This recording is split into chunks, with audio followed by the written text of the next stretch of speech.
Bonjour à toutes et à tous, bienvenue sur votre chaîne d'infos régionale en ce lundi et 20 mai. Le sport, le débrief du week-end, vous en avez l'habitude avec notre consultant, le rédacteur en chef de Sprint Magazine. Bonjour Guillaume. Bonjour Adrien. Guillaume Vanderschag, on va parler de football bien sûr, du LOSC, de Ligue 2, de National. On parlera aussi de cyclisme avec les 4 jours de Dunkerque, de l'athlétisme et du basket. D'abord donc le LOSC, désormais c'est sûr, officiellement, mathématiquement, assuré de finir deuxième du championnat. Et puis c'était, on peut le dire, un soir de fête, samedi soir au stade Pierre-Mauroy avec du monde, de l'ambiance. Il y a même eu un spectacle pyrotechnique à la fin de la rencontre. Ça s'est terminé en apothéose, avec en plus dès le début du match un but de Ikoné dès la 2e minute. Et puis il y a eu un festival offensif derrière, un doublé de Pépé, but de Bamba et puis encore un 5e but d'Arojo en toute fin de rencontre.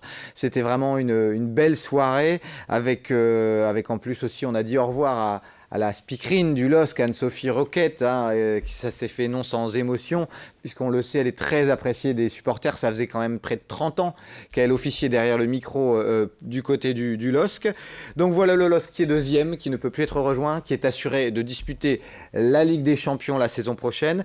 Le LOSC ira donc à Rennes ce vendredi, mais le plus sereinement du monde, pour disputer la 38e et dernière journée de Ligue 1.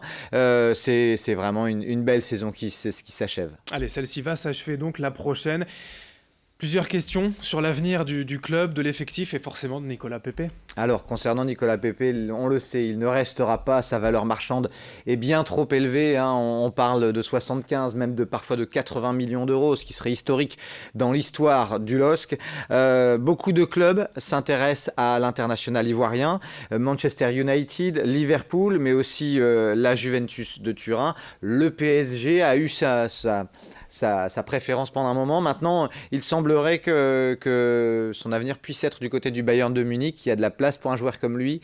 C'est à demi-mot ce que lui aurait conseillé Christophe Galtier. En tous les cas, voilà. Le champ des possibles est grand ouvert et puis à lui de faire le bon choix. Oui, puisque le nordiste qui joue milieu gauche avec son pied droit, Franck Ribéry a tiré sa révérence, de même que son pendant à droite, Arjen Robben, donc c'est vrai que la place est ouverte pour Nicolas Pepe. Oui, puis le club du Bayern a la réputation d'aimer les joueurs comme ça à pied inversé, des joueurs qui sont rapides, qui ont l'instinct du but comme ça, donc je pense que Nicolas Pepe intéresse énormément les dirigeants du Bayern. À suivre pour la suite. On en reparlera puisque le feuilleton du mercato des transferts va bien sûr alimenter les chroniques dans les prochaines semaines.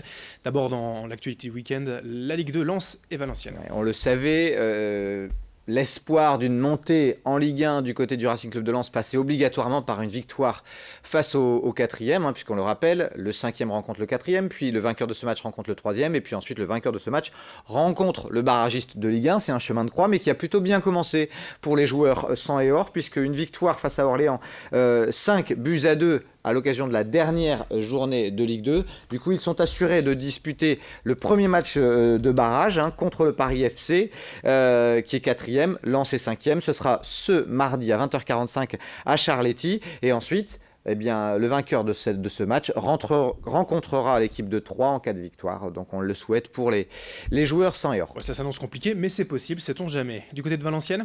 Alors, Valenciennes a terminé... non pas en roue libre, mais avec un match nul qui fait les affaires de tout le monde. Au final, le VAFC a terminé une saison difficile, psychologiquement, physiquement, à la 13e place de Ligue 2 quand même. Maintenant, il y a véritablement du côté du VAFC et de leurs dirigeants un projet sportif à reconstruire. Allez, résultats de National rapidement. Avec Boulogne qui bat Drancy 2-1 et Dunkerque qui a battu Avranches 3-0. Au final, les Boulonnais sont à la 5e place, tandis que Dunkerque est 11e. On enchaîne avec du cyclisme, la grande épreuve régionale des 4 jours de Dunkerque. Avec une édition 2019 qui a été dominée quasiment de bout en bout par une équipe, l'équipe Jumbo, 5 victoires d'étape. Il termine avec le maillot vert du classement par points, avec le maillot rose du leader du classement général. C'est le Hollandais de 26 ans, Mike Teunissen, qui s'impose. Le premier Français, c'est Anthony Turgis qui termine 4e.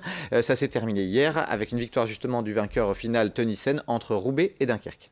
Mike Tennyson même qui a remporté 2 étapes. Il avait gagné l'étape des Monts également à Cassel. Il a mis du panache pour gagner ces 4 jours de Dunkerque. On enchaîne, Guillaume, avec de l'athlétisme. Oui, c'était la deuxième journée des championnats de France interclub, notamment au stadium de Villeneuve-d'Ascq, le stadium Lille Métropole, avec de la pluie, vraiment un temps gris sur la plupart des sites où il y avait les deuxièmes journées d'interclub. Le LMA termine 5e avec 60 873 points. C'est le CA Montreuil, comme on pouvait s'y attendre, qui l'emporte avec 67 400 points. En N1A, Arras finit 5e avec 57 900 points et se maintient. Malheureusement, en N1B, le Vafa n'est pas parvenu à se maintenir, échouant à quelques 200 points du maintien. Ils ont pourtant fait des bons résultats sur le demi-fond, mais ils ont un petit peu échoué sur les lancers. Et puis, une autre info athlétisme sur les foulées de Bondu, c'est Romain Carrette qui s'impose en 32-47. Bien sûr, c'est un nom bien connu qui s'impose souvent, Romain Carrette, dans les courses hors stade.